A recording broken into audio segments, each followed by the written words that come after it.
just about here. This is the Leafs Convo for Oak Ridge Ford. In London, Ontario, oakridgeford.com. I have low interest on many Ford models right now at Norm at Oak Ridge Ford. I have your next vehicle. I promise you, I look after your Leafs content needs. I'm going to look after your transport needs at Norm at Oak Ridge Ford. On Instagram, you can get at me through the community portion of the YouTube channel, youtube.com/LeafsConvo/community. Well, it is March 7th. Thursday, 2024. The Leafs just got beat again by the Bruins, 4-1 in Boston. The Bees sweeping the Leafs in the season series, setting up for what many think is going to be more disappointment when these two meet in the playoffs in a few weeks' time. A 75% chance that it's the Leafs and Bruins, Michael, in the first round of the Stanley Cup playoffs. Listen, there's a lot to be disappointed about regarding this game and how the Leafs came out versus the Bruins. I'm going to emphasize the positive. Guys like McCabe, guys like Domi, guys like Bertuzzi, tossing them, having no bullshit with the Bruins from their perspective, saying, let's go, we're ready to take it to you when we face you in the postseason. In terms of the team's stars, who should have had a little bit more room because the team's playing tougher right now, well, very disappointing from their perspective, but the beat goes on. Mr. A, good evening. Good evening, Norm. Well, I have to say that, the last three games after that, really entertaining game against the Rangers on Saturday, 3 games in 4 nights, I believe. Monday, yeah. Busy. 3 games in 4 nights against 3 Atlantic Division squads, the Bruins twice and the Buffalo Sabres, and 3 turkey performances by the Leafs. They won against Buffalo. Buffalo is playing out the string. They're not a very good team, but Buffalo always plays tough against the Leafs, and it was a snore fest in Toronto on Wednesday.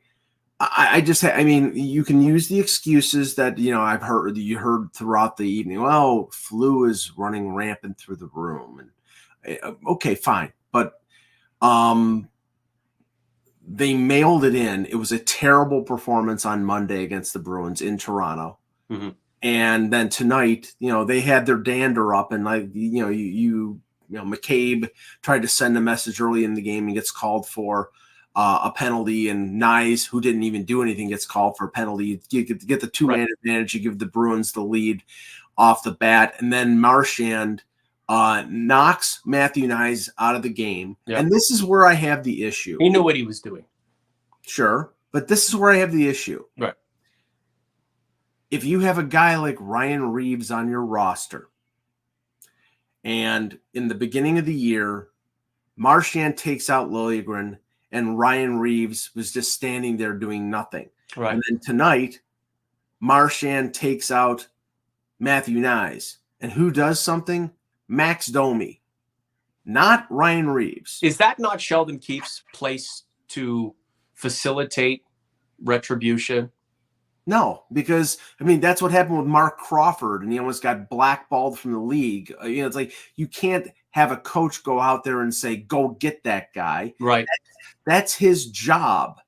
So his job is to be the sheriff, to be the policeman. Right. So, Mike, okay, and again, I'm with you. Yeah. But how do Reeves and Marchand align? Right? It was Domi was the guy to be out there. Marchand's Marchand's a piece of shit. If you are not a fan of the team that he represents, he is a piece of shit. If you are a fan of the Bruins, he is your guy. And would we take a guy like Marchand on the Maple Leafs to do what he does? Mm-hmm. Begrudgingly, sure. It's just you even brought this up, Mike. How the hell does Reeves intersect with someone like Marchand? Well, without the danger of Marchand setting up a goal against, because Reeves, all he can do is kind of be out there and stalk people. So I get what you're saying. But, the guys who were there against him did what they could. Credit to Domi, credit to McCabe. McCabe with the cross checks. The guy's heroic. I don't give a shit if you take a penalty. Big shit. The officials made a mistake in that circumstance, too. And, again, that's just another knock against the Maple Leafs, right? The controversy that we've started about how the league is against the Leafs. Well, that really didn't benefit the Maple Leafs, and that was certainly unfair. But the guys who were punching above their weight tonight did certainly that. It's the top players who should have had more room to operate who did not come to this fucking game, and that's really disappointing. Right, but we're talking about two separate things. We're talking about goals on the scorecard, and we're also talking about the physical game, the game in between the game. And what I'm saying is Ryan Reeves is expendable in terms of if he gets suspended for 5 games, who cares? He's a marginal player. He's an enforcer. So go do something. That's what you're saying. That's his job. Now, I'm not saying go out and completely sewer Brad Marchand, but I'm sorry. He did that to Liljegren. He gave him a high ankle sprain. He was out for 6 weeks, and now, I mean, they say that Nyes is not seriously hurt, but okay, but he keeps doing it. Right. So how do you solve that? You send a message. And that message would be have Ryan Reeves go out there and teach him a lesson. Now, okay, and maybe I'm talking 1980s hockey, but he's a throwback. That's what his job is supposed to be. And otherwise, that $1.3 million that they're spending is down the drain. But the other aspects of this game, Austin Matthews, after scoring the winning goal, maybe he has terrible tonight. God bless him. He was terrible tonight, and I'm sure he has the flu. Okay. Maybe because he was almost a no-show until he scored the game-winning goal against Buffalo, and he was very not very noticeable. Sure. But my favorite player, William Nylander, right, on the game-winning goal, and Jeff O'Neill on TSN displayed it in Technicolor. You're the last guy back. They teach you when you're 5 years old playing in some little peewee league. Right. You're the last guy back. You don't make a move that can be the end result of it going the other way on a breakaway. And what does he do? Like the flyby that he had a couple games ago, he does something stupid. It ends up in the back of the net. Now, you could say, well, Joseph Walsh should have made the save. Well, William Nylander shouldn't have made the stupid defensive play that ended up in the back of the net. Right. He has had overall a good year. He is one of the better scorers in the league, but he is defensively irresponsible, and he continues to be so. Mm-hmm. And why? Sorry, go ahead. Look, it's exacerbated by the fact the Leafs lost tonight and that Willie was not able to make up for that defensive blunder with a goal, and he's often done that. So OG's converts, Nylander writes, I'm with you. Look, Willie does take it on the chin quite frequently from the people who detract and don't like him. He's having a great season. But if you're going to be one of the team's top players, forget the money, because again, the money is unfair. When you're playing well, you're earning it. When you're not playing well, people are going to hold it over your head. Case in point, Mitch Marner. Look, it was just a shitty mistake tonight, and it cost the Leafs, right? Arnav, look, he's conflating, two things here. Willie and Marner both messing up. Willie really fucked up. Marner scored a beautiful goal tonight, and I guess that puck got on his stick too quick before he shot into an empty net, because Arnav, you, me, and Mike, and all the OGs and converts could have buried that easy. We could have.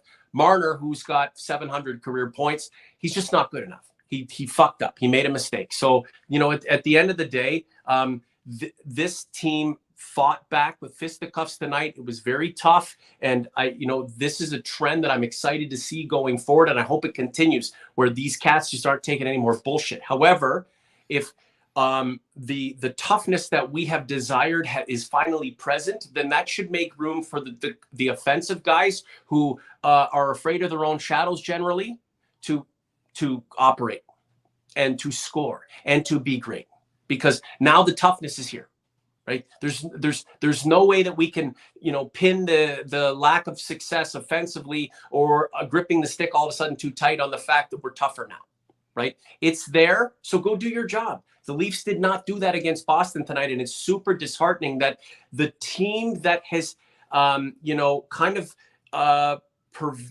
prevailed over the Leafs now for our generation.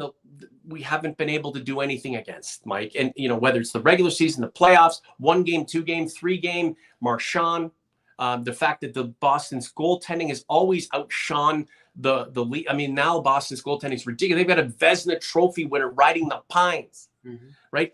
It just this is a real issue that the fisticuffs and the pushback is helping to maybe not overcome, but to I guess contend with. At the end of the day, it's going to be the major stars who are going to have to step their damn games up to overcome this once and for all and exercise this demon that is the Boston Bruins. Well, and this is the thing, and I tweeted this out in the middle of the third period, and I don't take any particular joy in saying this because it would be much more of a pleasant experience if this team was on a positive track, and okay, they've had regular season success since the All-Star break, but how many times do we have to see to sing from the same hymnal book?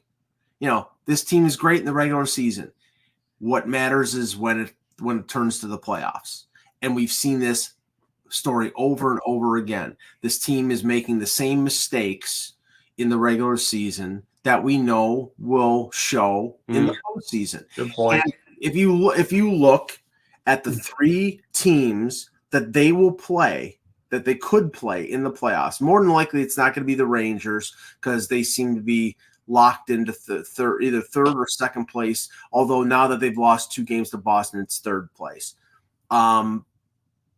They're either going to play the Florida Panthers or the Boston Bruins.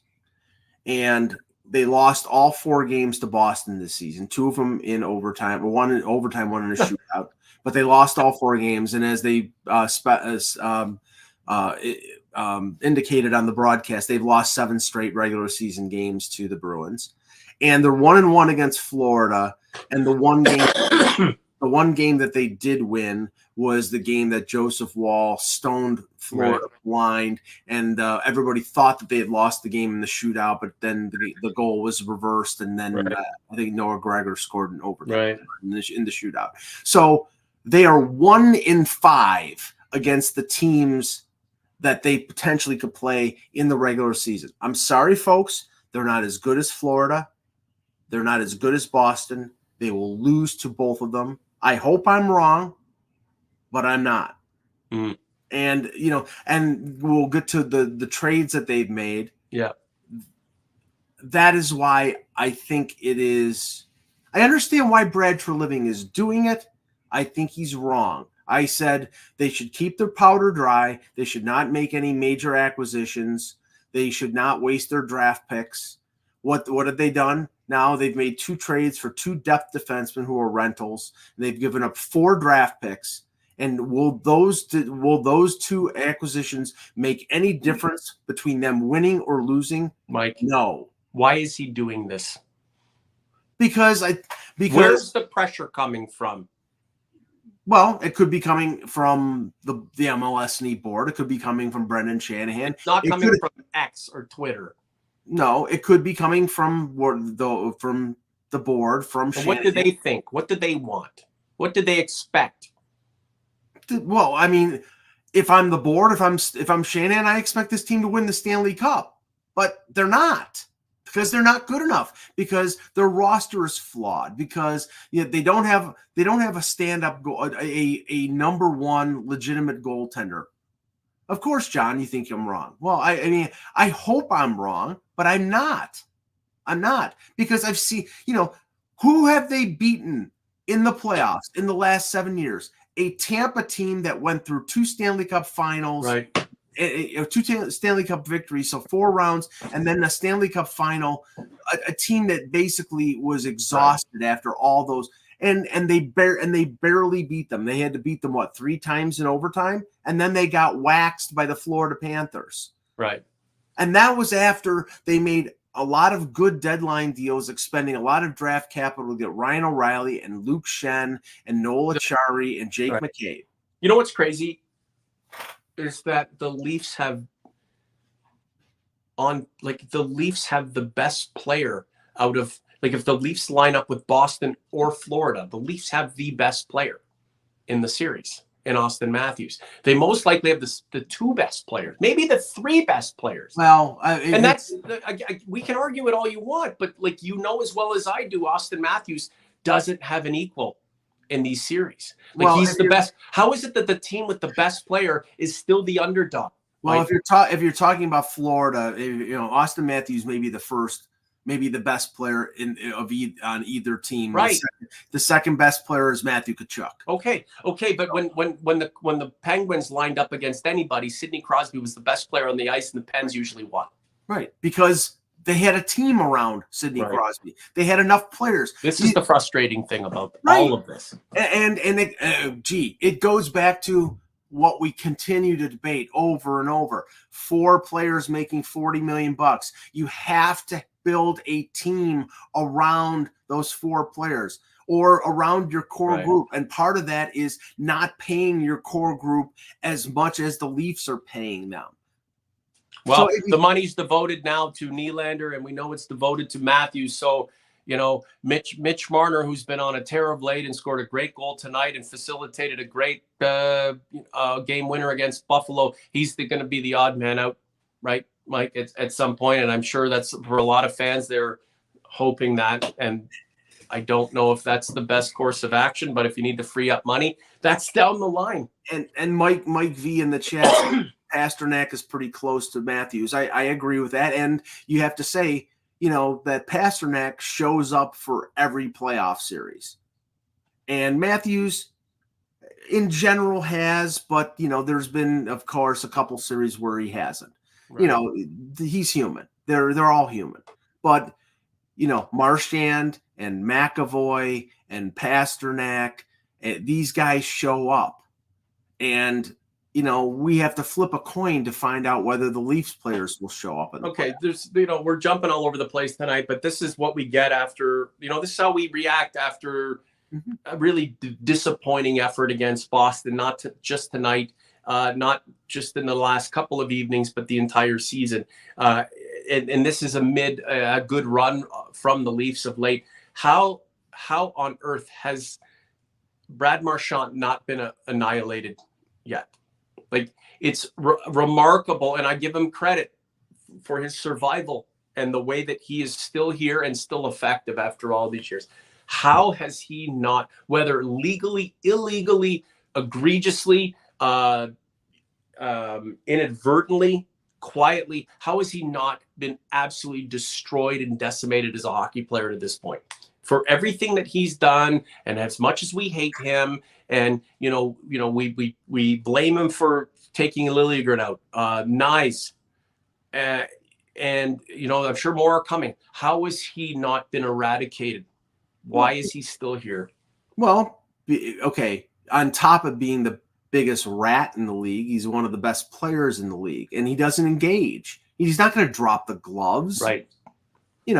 But Mike, that's not where you're going to take him out of a game. It's where somebody's going to absolutely plow him, hit him. Well, yeah, right. Is this fear? The Leafs Leafs, like a lot of teams, play under the Bruins. Like, the Bruins prevail over the Leafs. They take the game to the Leafs.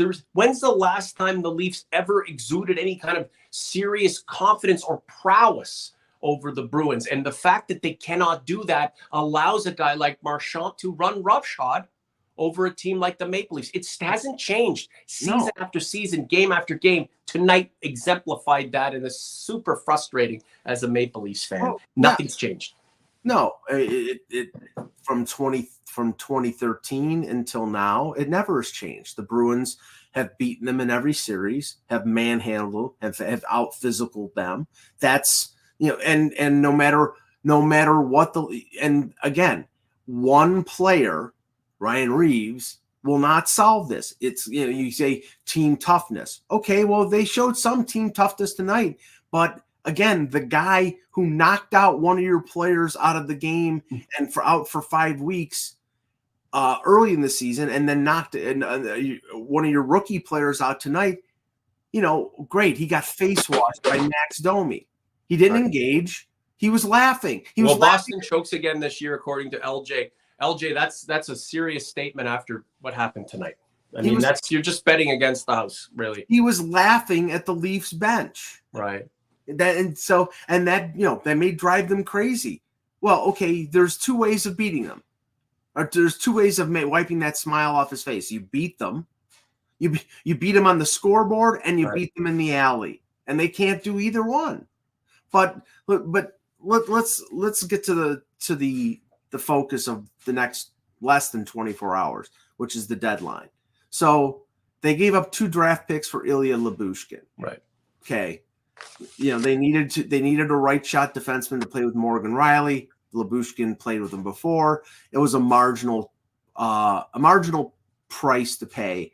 But they did it, and that's fine. Now today they add Joel Edmuson. Lefty, but he can play the right side. Right. But here is the problem. What are the Leafs doing? This is okay. If the Leafs were the Vegas Golden Knights, if they were the New York Rangers, and they had a top 4 defense of Theodore, Petrangelo, Alec Martinez, and whoever, or Adam Fox, Keandre Miller, the top 4 for the Rangers, and you added Joel Edmuson. That's a good depth add, and you're a team that is this close to you're challenging. You're a serious Stanley Cup contender, and you're challenging for a Stanley Cup. The Maple Leafs are not there. They have their top 4. They've got one legitimate top 4 defenseman on this team, and that's Morgan Riley. Mike, what is Brad Treliving seeing that you're not? Why is he doing this? And I'll ask you this. This is the second time I've asked. I mean, I think he's trying to improve their chances to maybe win a round. Now, he can't say that, but I think that maybe that's his mandate to get. I mean, they're not beating the Islanders, they're not beating the Rangers, they're not beating the Bruins, they're not beating the Panthers. That's my opinion. Now, he can't have that opinion because he's the one who's the general manager of the team, and he can't admit that to the media or to the board or to Shanahan. He's got to go out there and improve the team as much as he can. And he says, well, I'm not going to give up the 2024 first-round pick. Well, I'll believe that at 301. Does he think, Mike, that, look, I'll do what I need to do, give away all these picks right now. I just want to make it into the second round. I believe we can do it. We see some vulnerability with Boston or whomever they're going to face. I mean, generally Boston. And that if it works, great. We'll take what we can get. If it doesn't, I have a plan to restock the shelves. I really hope that the motivation here for Treliving is not the fact that we can't be perceived as throwing away the 70-goal year of Austin Matthews by not trying our utmost to win a Stanley Cup by improving by any means necessary, because that is just a recipe for continuing failure. It's like, because all this team has done over the last few years is trade draft pick after draft pick after draft pick for quick fixes, for deadline ads like Nick Foligno and Ryan O'Reilly. And, Nick Foligno, had he not gotten hurt, may have helped them get past the first round, and Ryan O'Reilly did. But the problem is, again, the goal here is not to win a round. The goal here is to win a Stanley Cup. And you look at the teams other than Vegas, who did a lot of the things by trade, but, teams like Colorado, teams like Tampa Bay, right? They built their own teams. They augmented them. They accentuated them by adding players and trades and free agency. But the core group of that team and some of the support pieces were draft picks. But was he not trying to elevate the mindset and the spirit of the group by bringing in players he felt were low risk, and that he could I suppose duplicate these kinds of picks in another capacity down the line without alienating this current group? If you don't do something What are you telling the guys who are here right now? Never mind just the 70-goal campaign from Matthews. And again, these guys entering their primes. What do you say to them when you don't bring in the reinforcements that these guys on the ground probably believe they needed? Again, well, this is the thing. Honestly, he's not doing it just for the fans, Mike. He's doing no, and then I'm not saying he's doing it for the fans. What I'm saying here is you cannot be concerned with what the players think here. They've got, Austin Matthews has signed for 4 more years. They just signed Nylander to an 8-year deal. Marner's under contract for another year. I'm not saying throw away the season. I'm not saying sell, but I am saying, okay, you got what I said what they should do in terms of go out, find out what you got on this roster, see what you got in Matthew Nyes and Bobby McMahon and Nick Robertson and Joseph Wall and Liljegren. Find out what you've got. And if it's not good enough, then you change things in the offseason. But all you're doing now is throwing bad money after good, trading more draft picks for more quick fixes, and it doesn't solve the overall problem. This team is not good enough, and every Joel Edmundson and Ilya Lyubushkin that you add is not going to change a thing. So if you're, theoretically stabilizing the defense, something else will show its vulnerability that will cause the team to fail. Whether it's the goaltending, sure, you can have 8 guys back there. It's just you don't have anybody who's bona fide who you can trust 100%, and that is money. And then even with the forward group, they might statistically be the best guys on the ice, but they haven't proven shit in terms of accomplishment when it counts the most, right? And that's in the playoff. Well, I mean, to say it simply, what they've done here is add another 5 or 6 in Lyubushkin and Edmuson to a group of defensemen. You've got a number 2 in Morgan Rielly. You've got maybe a couple number 4s in Brody, McCabe, and you've got a bunch of 5s and 6s. You're missing a number 1 and you're missing a number 3. And until you get the number 1 and the number 3, you can add all the 5s and 6s until Christendom, and it's not going to make a difference. See, what frustrated me about tonight, especially tonight, is that the pushback and the fight from Domi, the cross checks from McCabe, Bertuzzi going. I love it. I just love it to see. I like to see these guys doing what they're doing because they seem like they give a shit. But in totality, the entire effort did not give me any hope or belief that this group will come alive when it counts the most and beat the Bruins finally. And that's the frustrating thing. Again, adding the guys to support the group, augmenting the group, accentuating the group. Mike, you've used these words, fine and dandy. It's the front guys, the guys at the top, the dudes with the most at stake, who continue to leave a lot to be desired in these big moments. I mean, that's, go score your 70 goals, Austin Matthews, if you're out in 5 games against the Bruins. Collecting your trophies is going to be nice, but that's another season of failure. And on a night like tonight, the flu be damned. I didn't see a team that I can believe will finally overcome this juggernaut that is Boston. I mean, look at the season. They lost every damn game against the Bruins. Now, if they're laying in wait and they have the ultimate surprise after, getting swept and being wiped on the floor with a team like the Bruins, and then all of a sudden turning it on in the postseason, I mean, that would be a fantastic story. But there is no indication. There's no even hint that this team is ready to turn it on when it counts the most.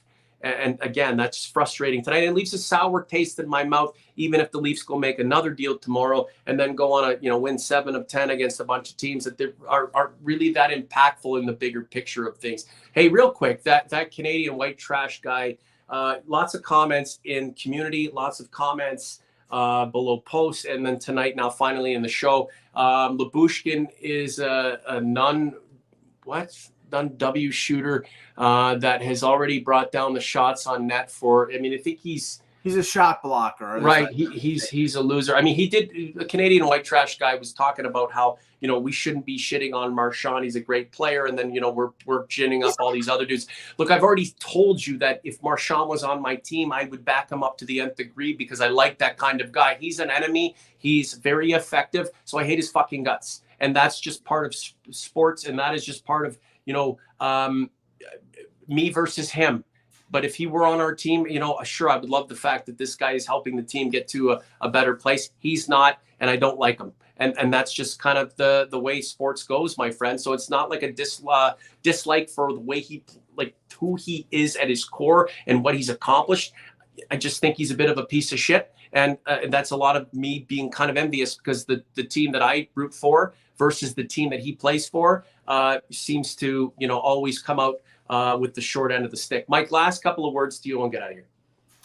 Yeah, I mean, another issue that this team, and again, I think one of their failings is you see Nylander, Matthews, and Marner killing penalties.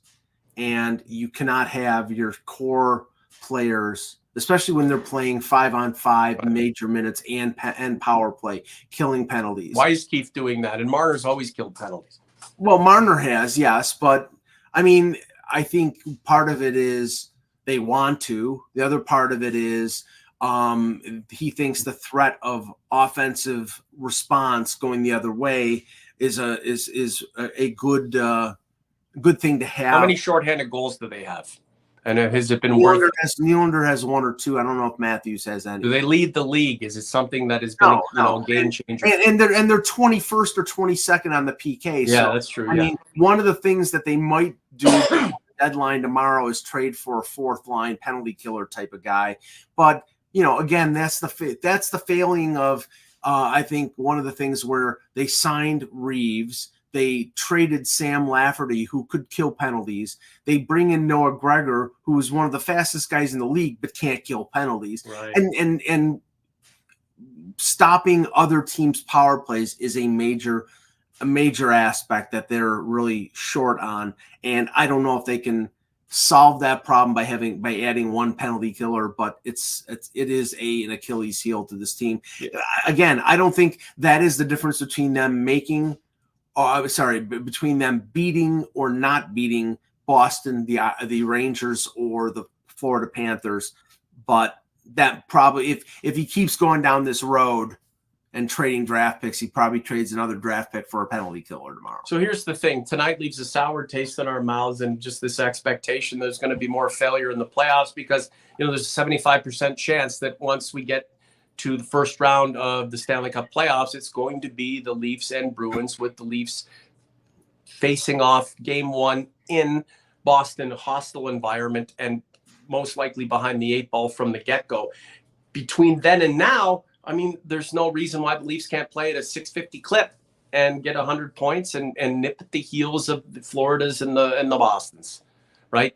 And that will tide us over for that period of time before we get back to reality again. And that reality seems to last very short amount of time when the Leafs are in the postseason, as opposed to a couple of months. It's generally a week or two.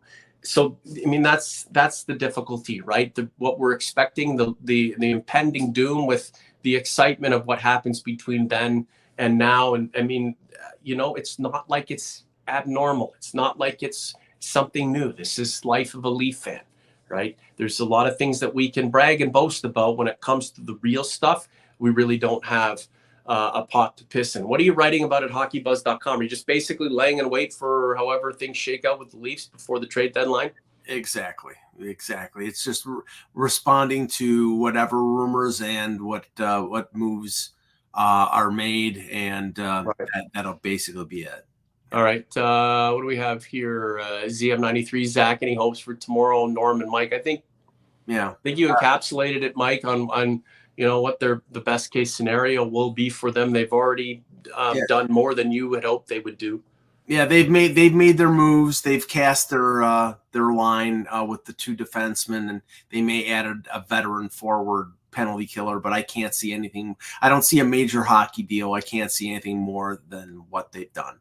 See, the thing is, man, if the 5 guys who were making the most money and who are considered the leadership of this team just played to another level, played tougher, played smarter, played like, they have a bone to pick with the entire league, and they are not going like play like a Michael Jordan and just refuse to lose. This would be a different team, Mike. Warts and all, missing pieces and all. They just, again, I'm asking for them to do something that they are not capable of doing. But if that core 5 were a different group, a different beast, we wouldn't be having these conversations about just getting through the first round. Yeah, it would be, what is it going to take to break through the Eastern Conference final and make another Stanley Cup run? They are what they are. Yeah, exactly. And you can't expect them to be. You can't expect Morgan Rielly to be Bobby Orr, and you can't expect Austin Matthews to be Mario Lemieux. Right. They're Austin Matthews and Morgan Rielly, and they're good players. Right. But the whole point here is you need to surround them with better players to have them have a chance to win. And last year they improved the supporting cast and they won a round. And but is that possible by paying those 5 $50 million in salary cap? It's probably not. Okay, Joseph Woll, he was beaten a bit tonight. Some of it was fair, some of it wasn't. It was unfair, but he did have some flashes. So he did look like a guy who, given some time and a chance to build some confidence, and the team winning in front of him, can become something. He's the goaltender of the future. He is, as you say, you've already said on this show, the de facto number 1 and the guy who should start game 1. Do you think there's any opportunity between now and when we get to the postseason for this guy to get into a place where you can look back and say he's going to potentially steal some games for us, and it could be I wouldn't say a game changer, but somebody who might be able to change the course of a series that we might believe would go one way? Well, since he came back, he played really well against a bad Arizona team. And then obviously with the 4 games and 6 nights, Keefe gave him the more difficult matchups of playing Boston twice, and gave Samsonov Buffalo and Montreal. I think maybe that was a test to find out, where Woll is. And obviously Samsonov played really well against Buffalo. And I think Woll played okay against Boston on Monday, and I don't think he played well tonight. Maybe that's on purpose. They need to test him and see what he can do. I think they'll continue to split time and test him before the end of the season. Like I said, I don't think they're winning with Samsonov. Maybe they could win if Woll has a good playoff. So I would go with Woll. Whether Keefe will do that, who knows? Okay, Leafs at the Habs on Saturday, and then a bunch of days off. It's the Flyers and the Hurricanes, and then Flyers, Capitals, Edmonton. So there's a lot of work to do between then and now, and I don't think there's going to be much of a change based on how the Leafs play and their algorithm. They're going to do pretty well. It's just these games against Boston that really leave a sour taste in our mouths, and I really don't think that we're going to be able to feel any kind of retribution and or a satisfaction based on overcoming a lot of this adversity until we get into the playoffs, considering they're done with Boston, and now it's just a process of getting into the right frame of mind and the right spirit and the right kind of playing mode before it really does count. So we shall see. In the interim, like the content, subscribe to the channel. We shall see what happens tomorrow with the trade deadline. If anything really crazy breaks, Mike and I will reconvene. If not, the Sunday Spectacular is just a few days away. Mike, thanks for all you do, my friend. Enjoy your night. We'll be reading everything that you produce at hockeybuzz.com, and we'll see you in a couple days, okay? Sounds good. For Mike, I'm Norm. Thanks for watching, guys. It's a late one. We appreciate you. The Leafs Convo is out.